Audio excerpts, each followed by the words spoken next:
Oh no. What's going on?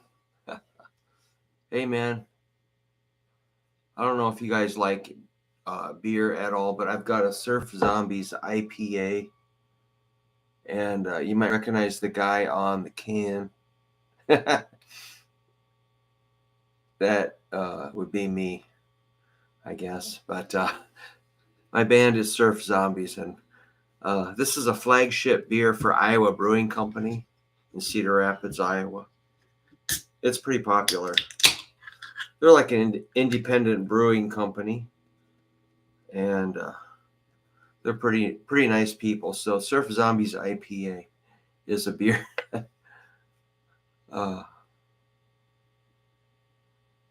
Just in case. It's got those nice hoppy flowers on it.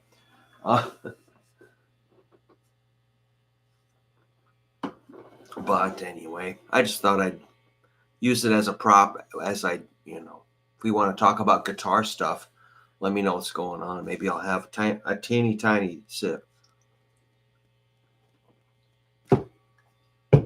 We'll leave that out as a little prop. Oh no.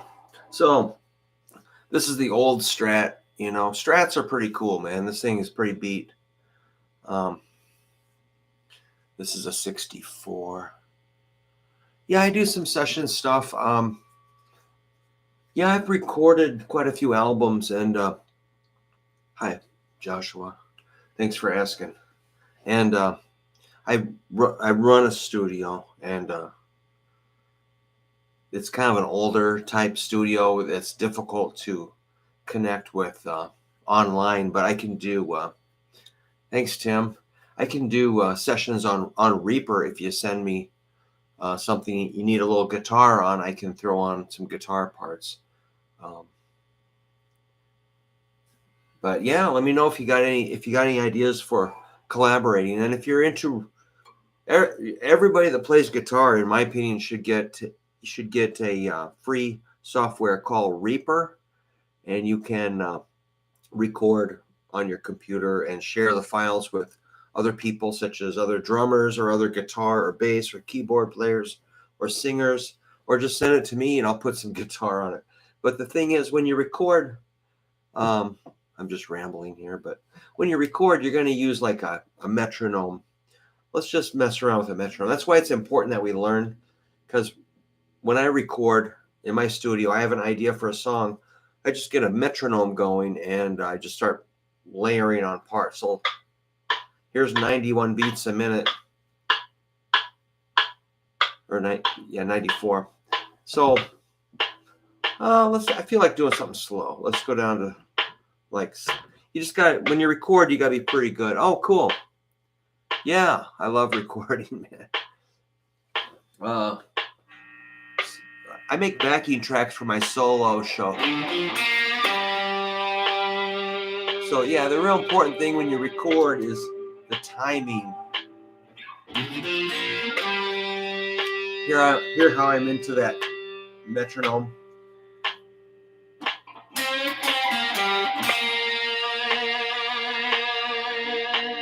Space.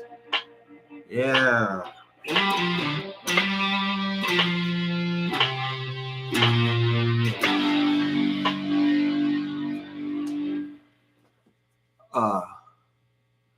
Tunings. Oh, how I like. Let's see if I can slide this over a tiny bit of how I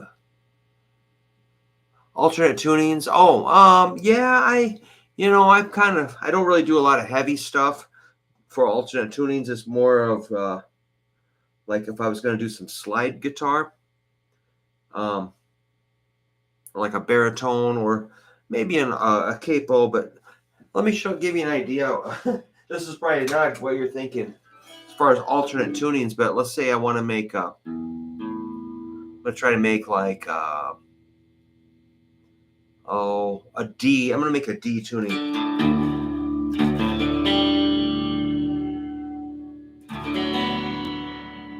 Like that.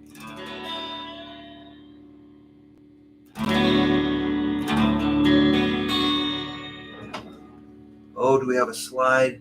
I had one for students. Oh, here we go. All right, I'm trying to make like a fake steel guitar sound, like a.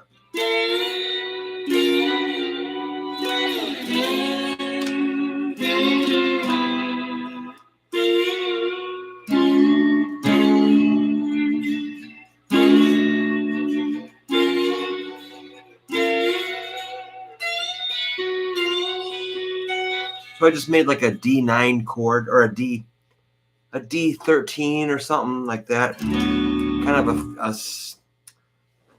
I'm gonna check your comment here, Joshua.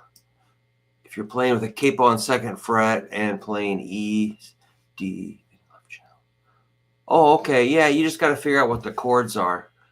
So I kind of went off on a ramble there.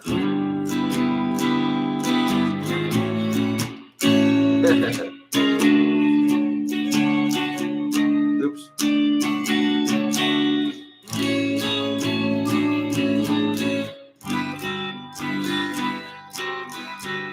That's unusual. But like I say, I'm just trying to make like fake steel. Kind of psychedelic cowboy music, you know. Dark country. So yeah, you just have to figure out what chords you got going. Let me grab another guitar since I've destroyed this one.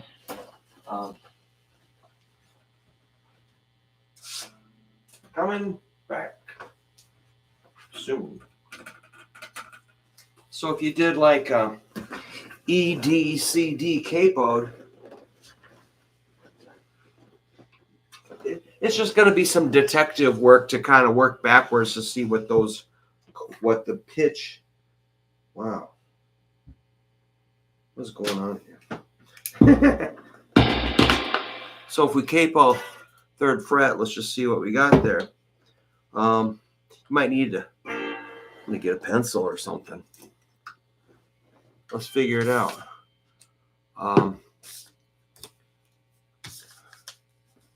E, D, C, D chords.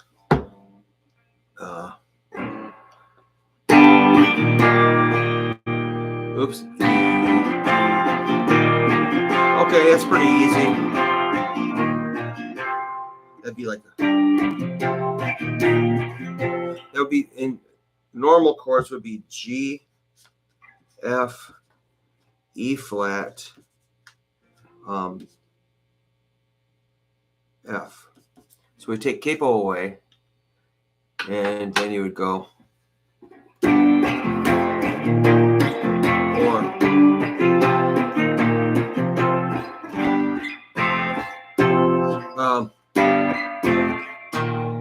might go down to that low E flat there, Joshua.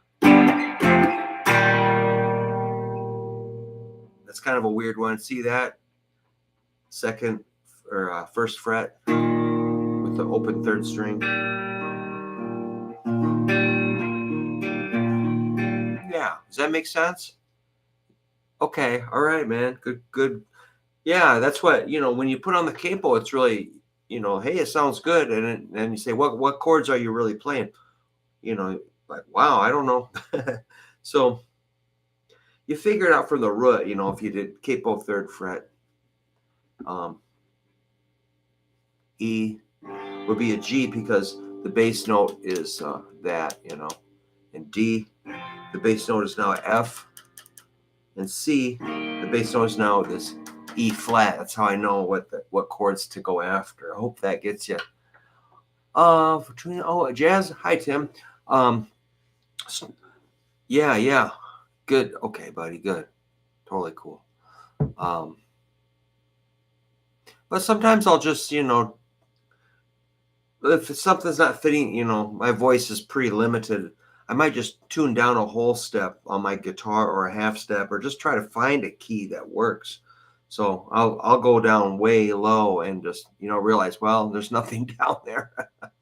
But I've tried, just trying to find something that works for my voice. Well, not much does, other than kind of like, oh, they call me the breeze.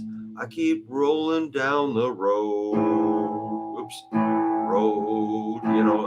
If I sing low, I can, I got a chance. But Yeah, hopefully. Yeah, let me know if you have any questions. I mean, I can figure stuff out sometimes. But yeah, neat. I just kind of go instinctively. If I just, think, hey man, I need a tuning, and I'll just make something up too if it's not the capo thing. Tim is asking about string gauges on strats.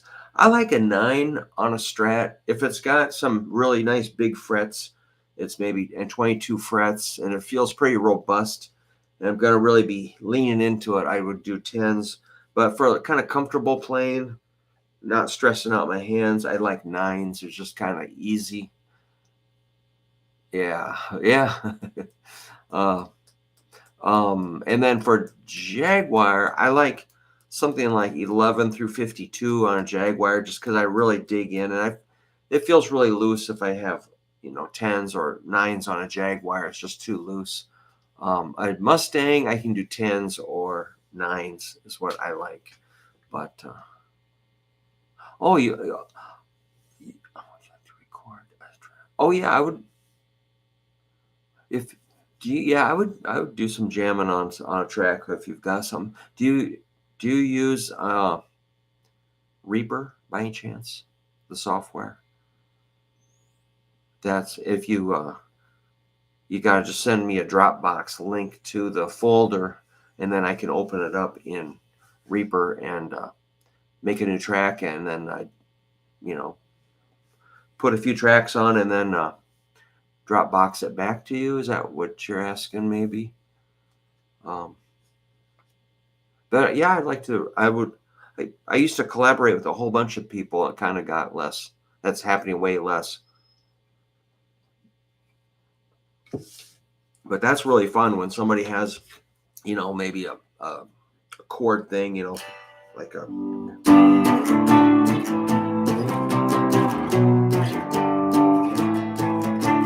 They come up with a melody. Oh, Pro Tools. Okay. I wonder if I can open it up.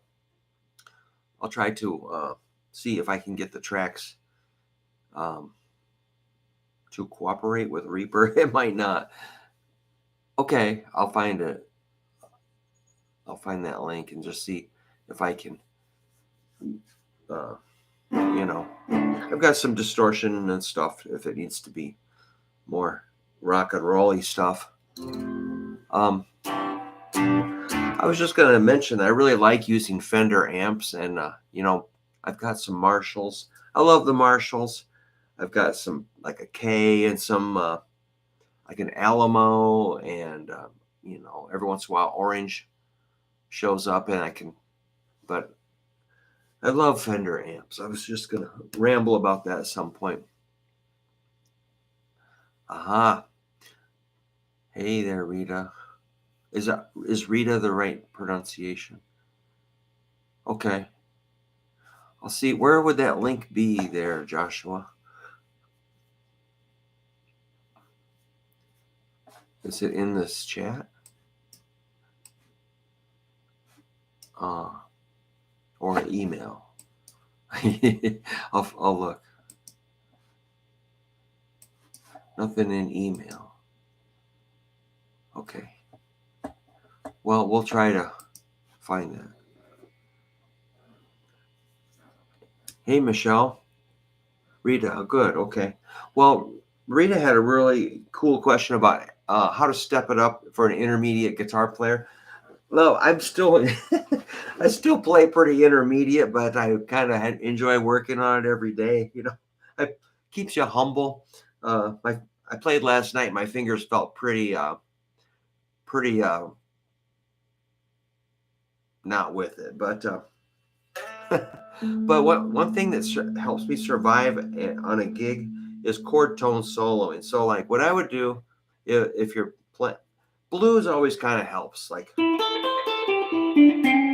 hit the major third on an A. Darn, I didn't see that link show up there, Joshua. You could email it to me at hooverguitar@yahoo.com. I'll see if I can find it. But when you're soloing, landing on that third,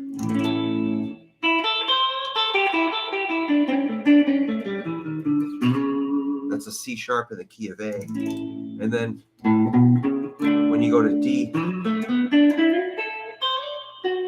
you want to hit the third of D.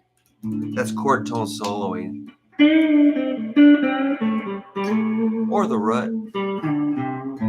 So focusing on a target when you're improvising, a note that will define the chord. There's a G sharp for my E chord, the third of E. There's the third of D. There's a G representing an A7 chord. Ooh, that B sounded weird for my E chord. That didn't sound that great. That's the idea.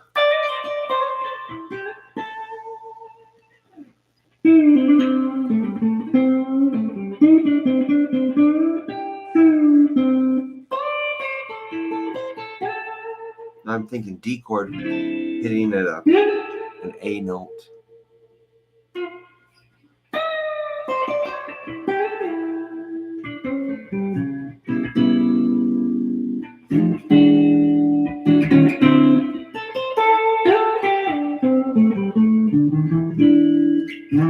So finding the notes of the chord and using them as targets. That's one of my top things I like to run people through. If you've learned your scales and chords and you're playing and it's just all sounding like scales, turning your scales into phrases is the goal, I think.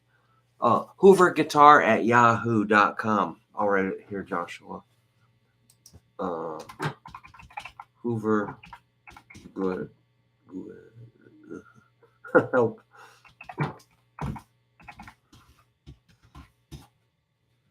Oh, got a close. Sorry, man.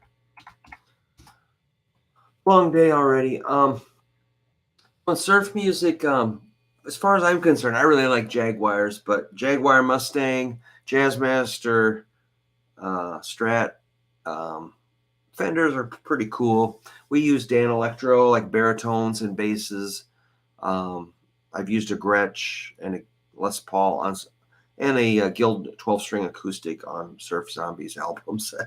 But Strat is pretty popular. Strat is amazing. Cool thing about Strat, I always say it's got that nice contour for your arm here and a contour for your body cut into the back of the guitar. So it's comfortable. It's small. It's light. You can, it's not a big, giant Gibson monster thing. And Fender amp is just great. I've got a deluxe I'm using here. All right, Joshua.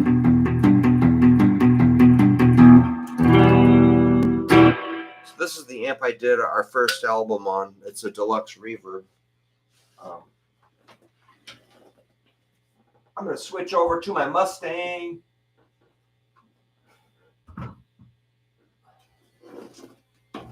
My first electric looked just like this little guy. But it's got a little brighter sound, kind of plinky. I really like the sound of a Jazzmaster. This little guy. These Mustangs, they don't tune up super great, I gotta tell you. You get good at tuning. Oh, come on. I think all my strings are kind of worn on my guitars. They're all kind of protesting, but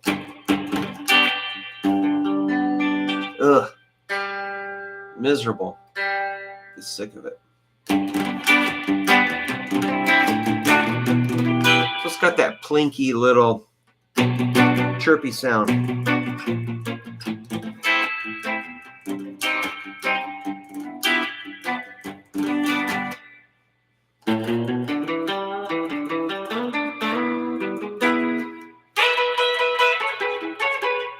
I'm pretty tired out. I did a gig.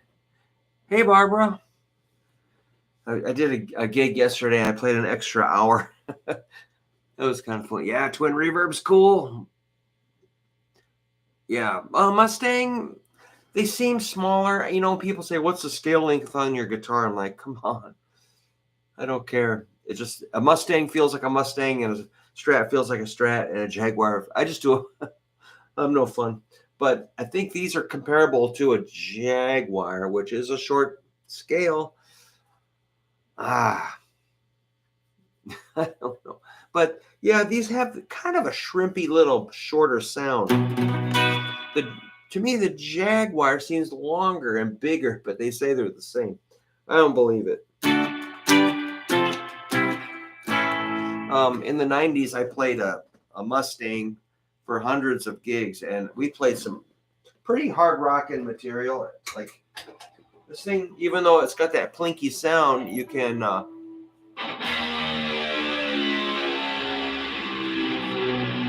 get some pretty.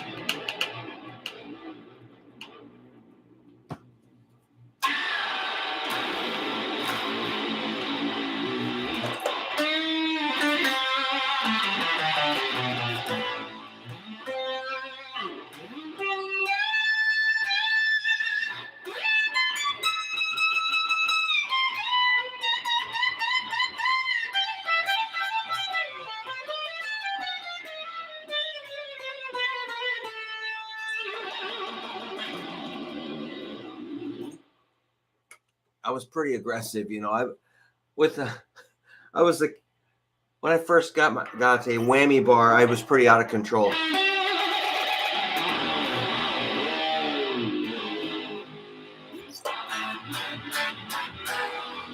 It's almost in tune. Yeah, I love it. I love Fender amp. I love spring reverb. Everybody's like, so what reverb pedal do you use? I'm like, well, I have a what is that called? A Strymon Flint. I keep on my pedal board in case all my reverbs fail. But really, I've been playing less reverb, more dry, just less.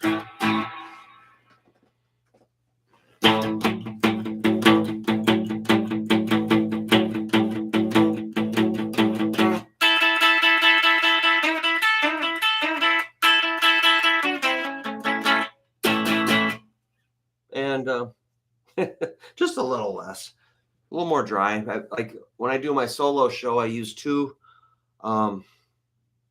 champs, little tiny vibro champs, and set them up side by side.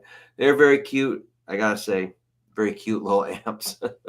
But and put a mic on front of one. There's no reverb on those, and I just use that little. I'm embarrassed to say I use a digital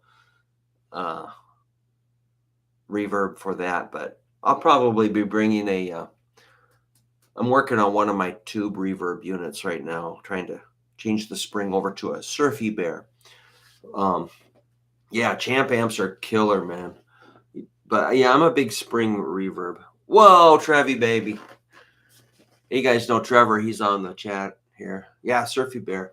I'm sorry, my camera's right in the way of the chat. Oh boy.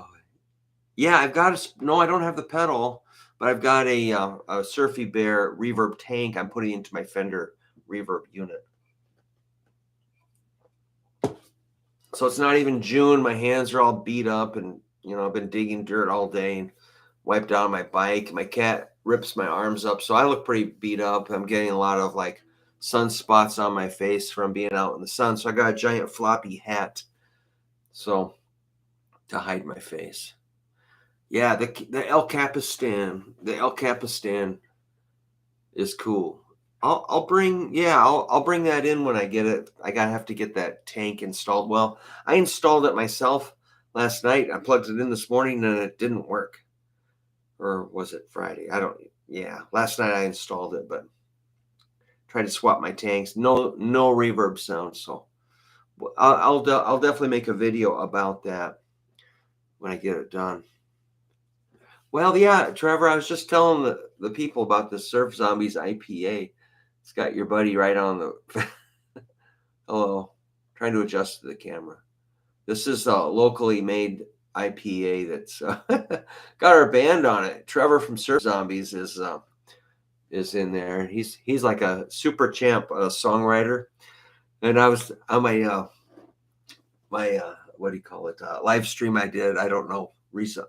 Anyway, I just talk to people.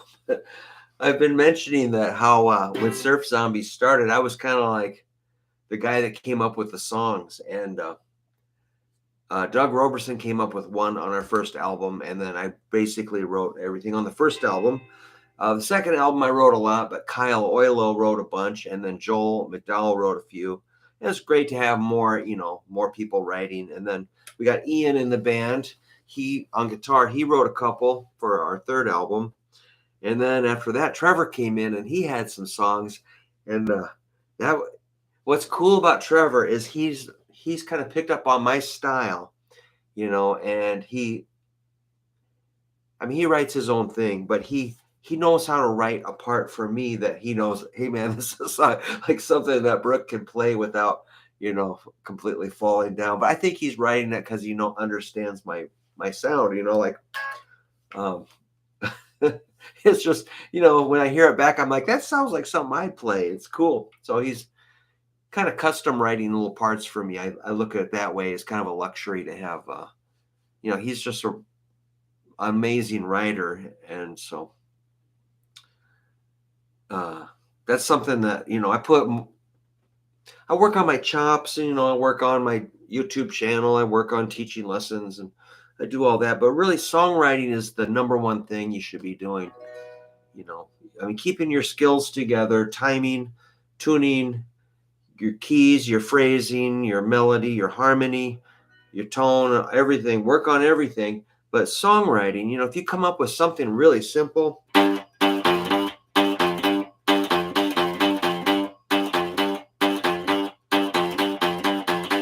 that could be a hit.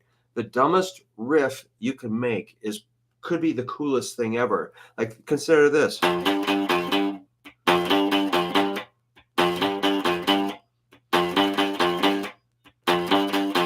That's really what you got to beat.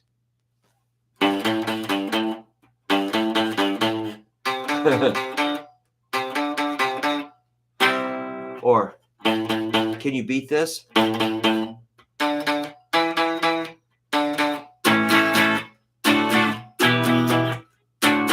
Can you write something that will just laser beam into the skull of people, and they have to love it? Make it so dumb that it hypnotizes them, and then you can control their minds. Oh boy. But that's what, Surf Zombies have a lot of songs like that, of simple riffs. Like one I did last night was Rockabilly Boogeyman. It's like,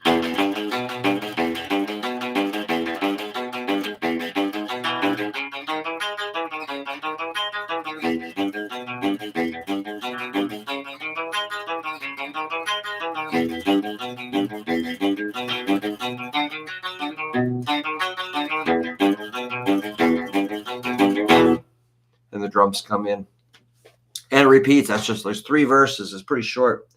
I've had, we sell that CD to parents, and they play it for their kids in the car, and I get reports of children tearing out their car seats when that song is played. They just trash the back seat. They just rip the car seat out and just start jumping around, tearing the seats apart. No. Okay, that exaggerated again. Yeah, you really got me. Dumb. Riff. Like, and so anyway, I got all kinds of funny stuff happening. One thing I've been doing is taking a guitar lesson with Eddie Angel from Los Straitjackets on Tuesdays at about noon. And, he's pretty punctual, I will say. He shows up right on time. And, man, we have a lot of fun. And he'll say, hey, I got a song for you. He'll play me some riffs, and I'll kind of write it down, or we'll record the lesson. And he'll say, go ahead and finish that. I'm like, cool. But he's the one that kind of teaches me to do that really simple stuff and keep it simple. He said something about keep it silly, stupid, or keep it stupid, silly, or keep it simple, silly. We laugh a lot.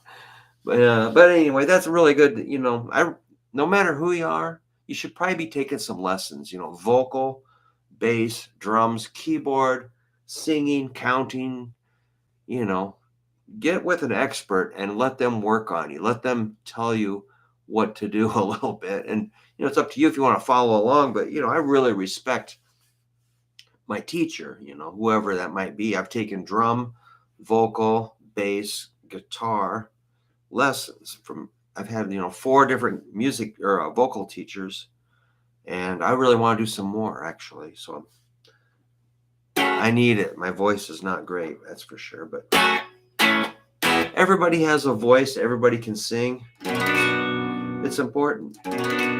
But yeah, I would recommend get with somebody and take some lessons. Get in-person lessons. One thing I want to take lessons with is how to fix my picking hand for.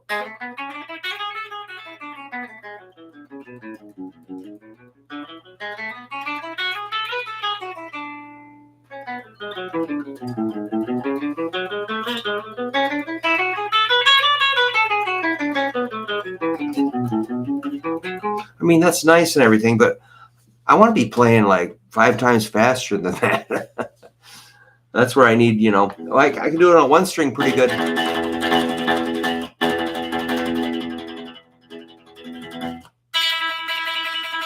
But going from string to string is difficult. Oh, yeah. Yeah.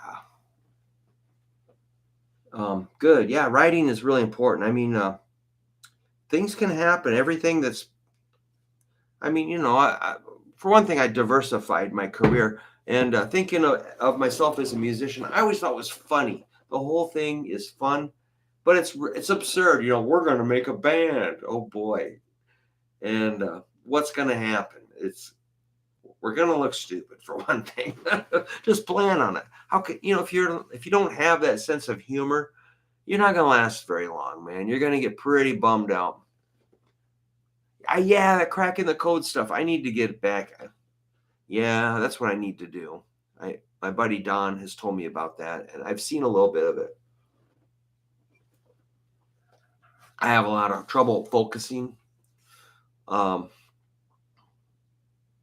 But being a musician, number one, I try to keep it funny and goofy. It's just, as soon as I start taking myself too seriously, that's when I really start, my head just gets bad.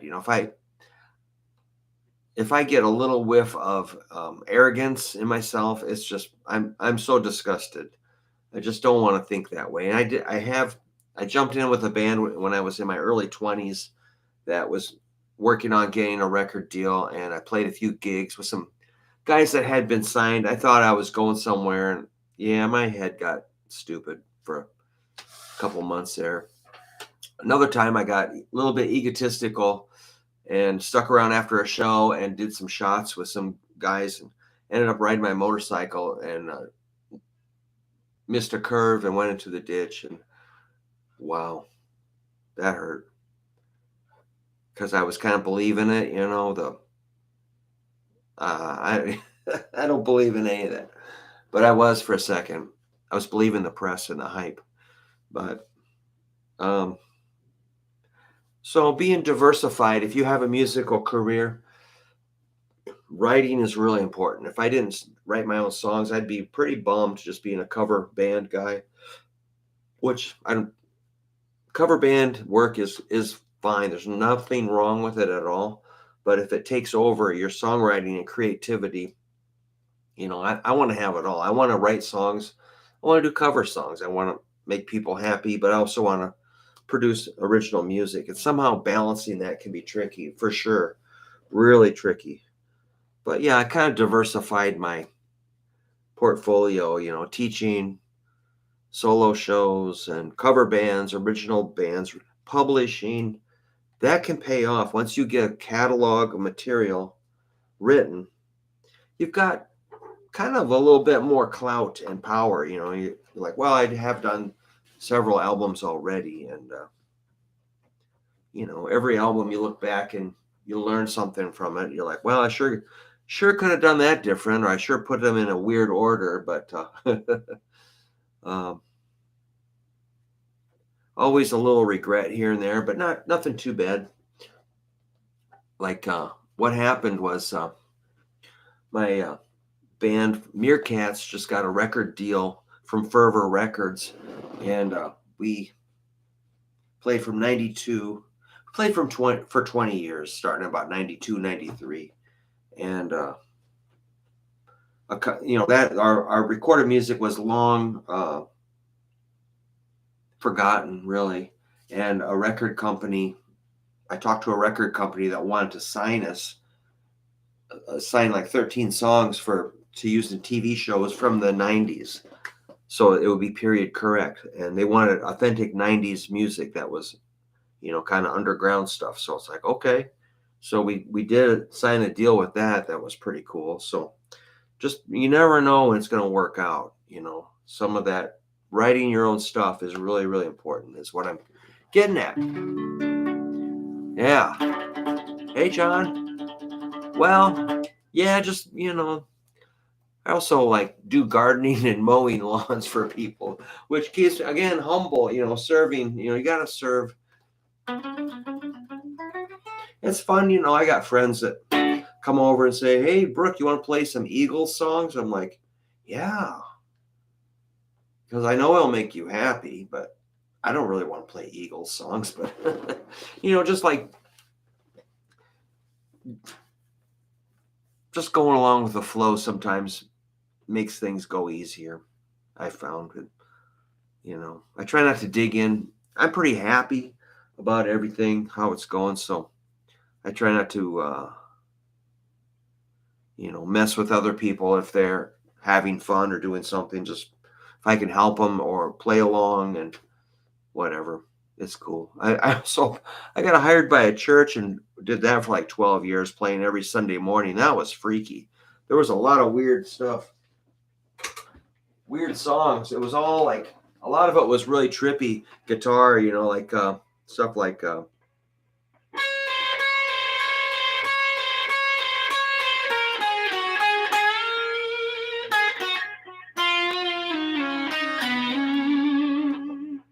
was all like a lot of echo, a lot of fuzz, a lot of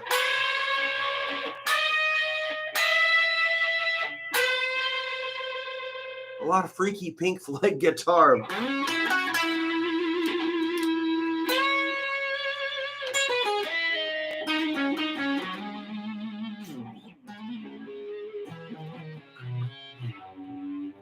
Could improvise. Yeah, ambient church guitar music, freaky Jesus music. I did that for like 12 years, just about every Sunday. And it was painful sometimes. After you play Thursday, Friday, Saturday, and be bright and bushy at 10 o'clock Sunday morning was a total freak out. And but.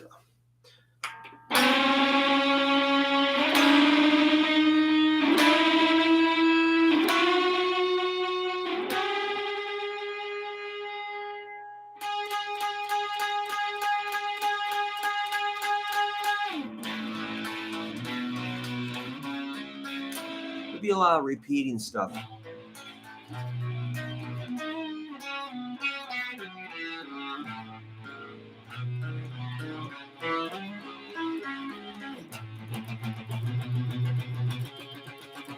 Whatever. It's just jam, jam, jam, jam, jam.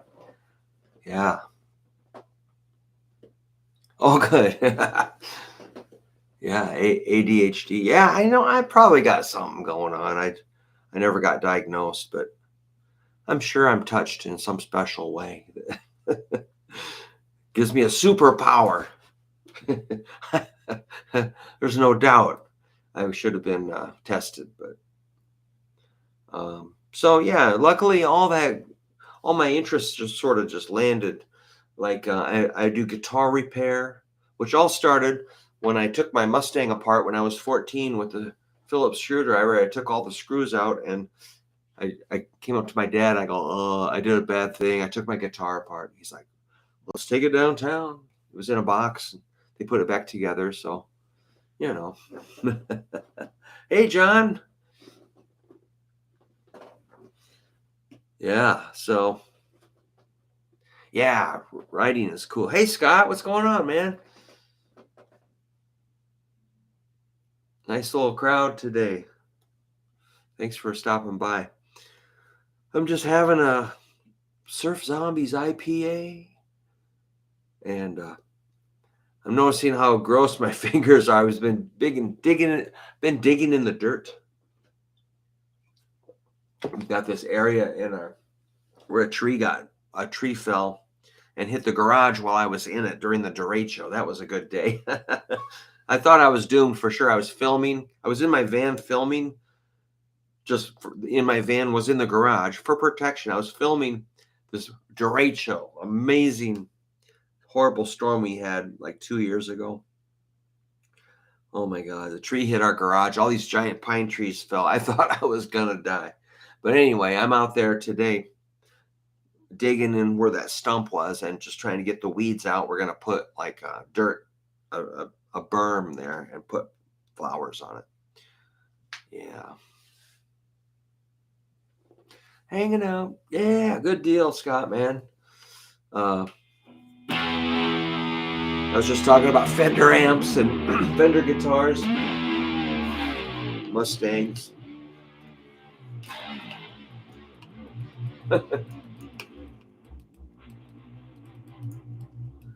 I kind of like psychedelic music, man.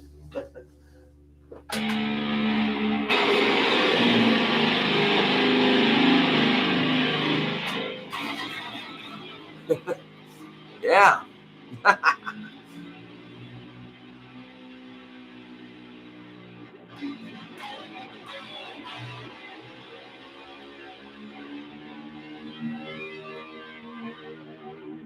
Horrible.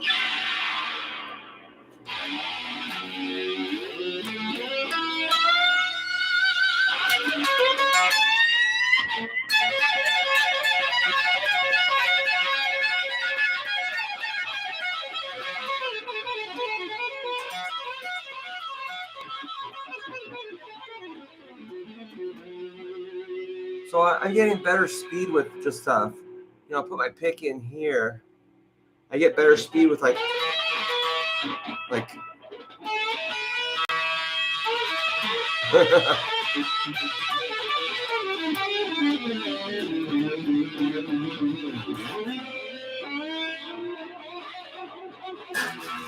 yeah, I've heard King Gizzard and the Lizard Wizard. I just heard him on Iowa Public Radio yesterday. It was a great show about him. It was really cool.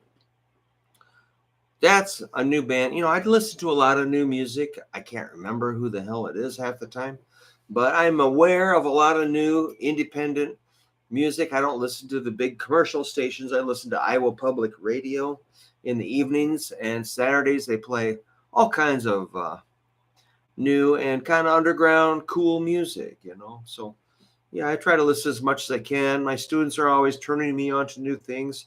One thing one of my students is into is dark country. Have you ever heard of dark country? It's pretty cool, man. It's kind of like Western themed stuff with kind of some badass swampy slide stomping guitar and just, it's probably silly, but again, most music is silly.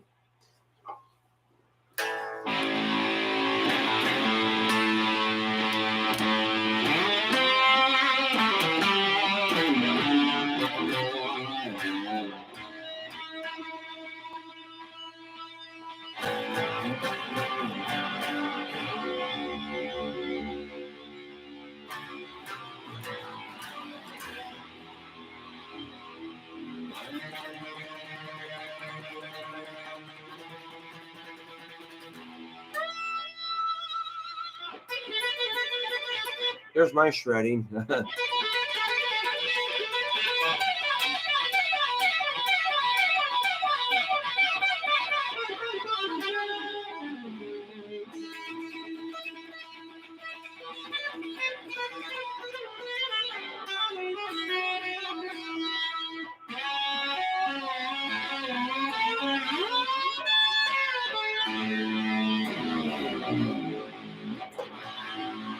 Check out that A.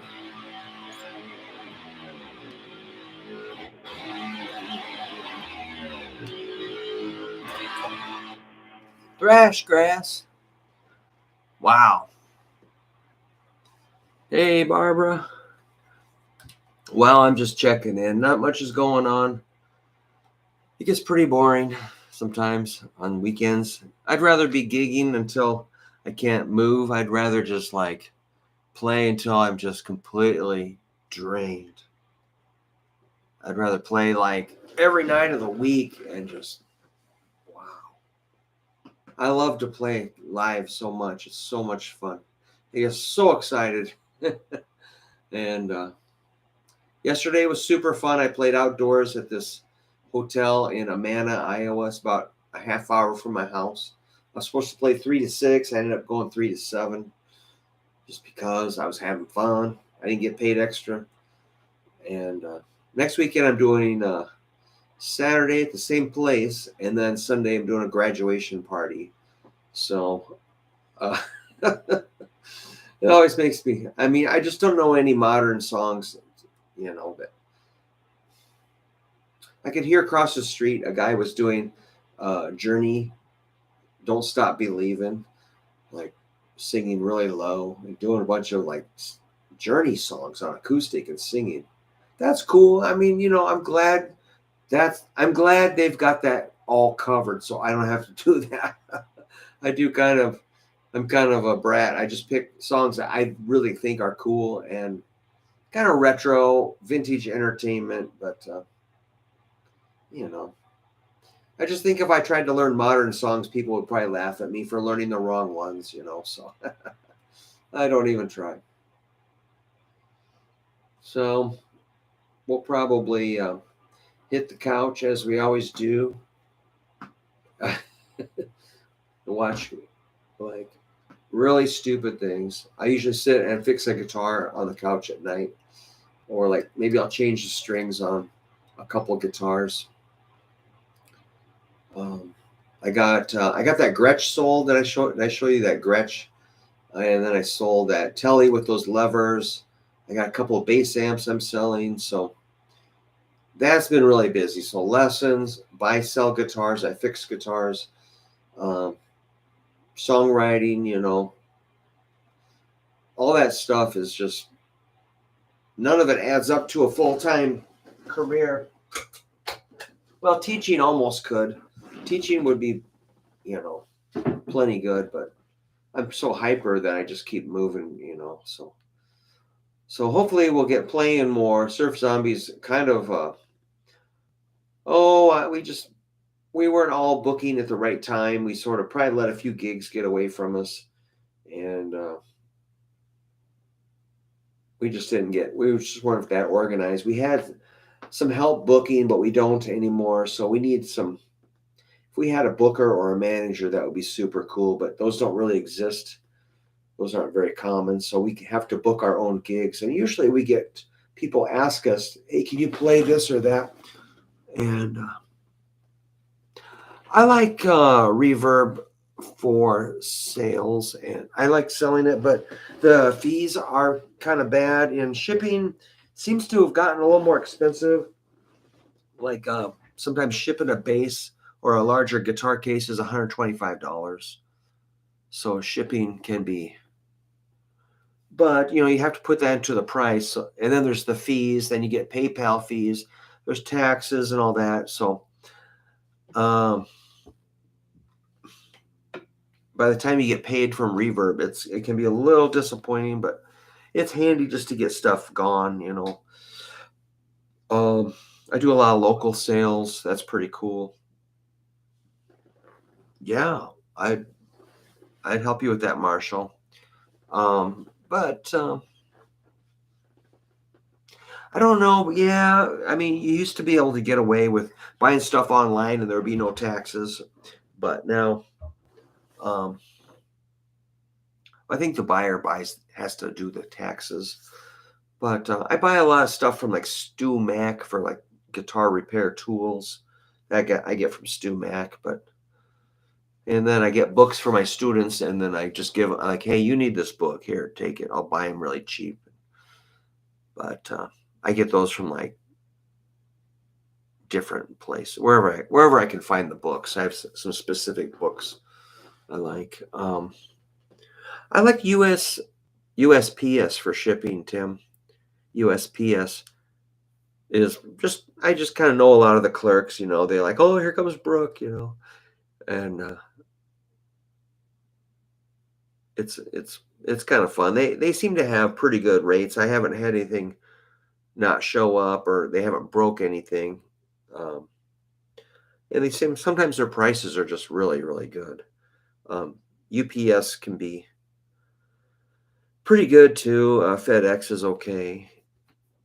Yeah, Stu Mac is cool.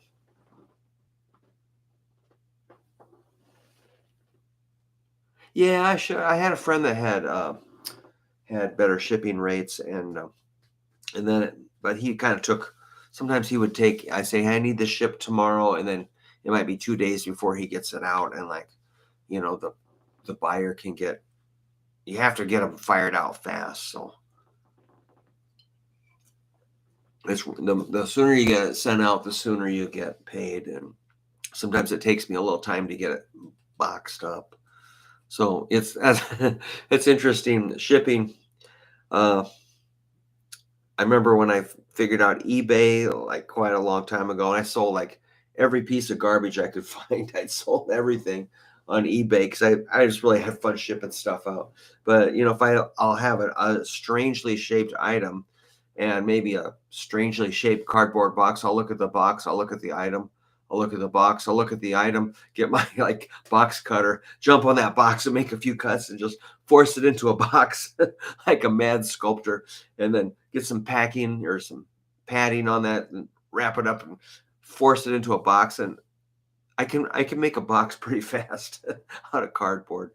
But I've shipped some pretty unusual things like this massive microphone stand, this huge uh, three three bar bass. So I made this box for that bass. It was just like it looked like a flying saucer. It was just bizarre, and I shipped it out there to New York. And the pole was massive. It was just like a King Kong sized microphone stand. Uh, but my wife, she said that's not going to work, but it worked. Yeah, it went out there. But yeah, shipping's really kind of fun. So if you can, you got to kind of hoard your guitar boxes or and padding material, and you just like wrap it. Just assume they're going to throw it around a little bit. Like you might build a box within a box, and you got to be kind of sculpt. You got to be a little bit of a sculptor sometimes, and you just wrap it up and insure the heck out of it, and hopefully it doesn't get hurt. But if you ever want to declare war on somebody, send them a box full of styrofoam packing peanuts. That's declaring war. Packing peanuts are bad. Styrofoam I hate. Wow. What else is going on? So, what happened last night? Anything funny? Um, a girl did make a bad mistake of requesting 80s songs, which I kind of teased her. I only had one beer, so, but that's enough to make me really obnoxious. So, I got to watch it. Alcohol kind of, you think you're okay, but you're really not sometimes. One beer will really change your coordination and your timing and your perception. And even though part of your brain is still functioning, you're able to act normal. You're still impaired. You just don't realize it. And then if you have two, three, four beers, again, you can function. Part of your brain is functioning on a kind of normal level, but deep inside, you're impaired. So that's the thing about being a musician is you're playing in bars and you got stage fright and you're gonna have a beer, and it can be definitely a habit you can get into. And not all my friends got out of the business you know by their choice. It was more like the alcohol was kind of a big factor in slowing them down, and really kind of wrecked a lot of things. So that's the thing, a hazard for the industry. The beer monster, yeah. But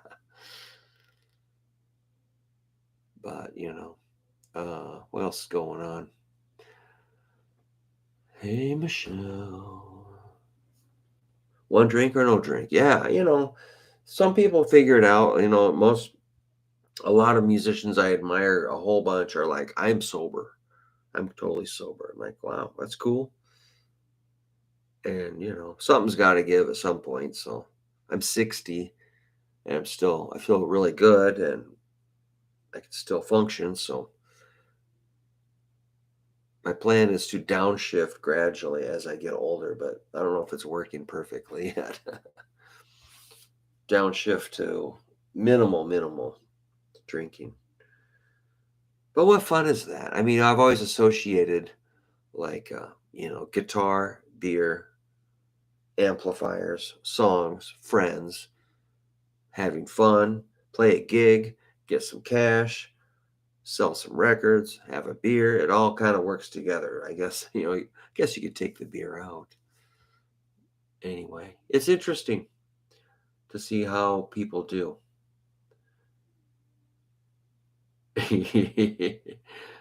So, let's see. What am I going to do now?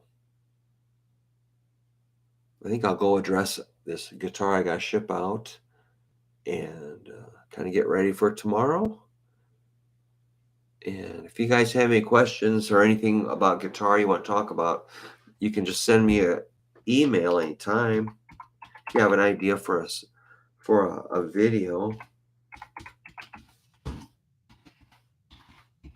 I'd be glad to make you a custom video or answer a question with a demonstration. That's kind of how I built my guitar teaching business. Like if a kid's having trouble with some fingering or how they form a chord, I'm like, well, if you're having that problem, I assume other people are going to have that problem.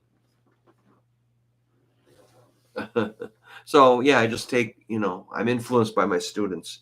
If one kid likes Nirvana, I bet 10 of them will. So, all right. Well, hey man, thanks for stopping by and saying hello, everybody. I really appreciate it.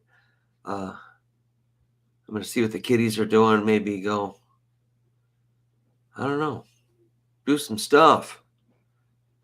All right. Thanks for stopping by. Take care, everybody. Hey, Gary, I'm just going away. Maybe you can play it back and see if there's anything good on here. It's just a little goofing off. Yeah, John, great seeing you again, man. See you, Barbara. See you, Gary. See you, John. See you, Scott. See you, Trevor.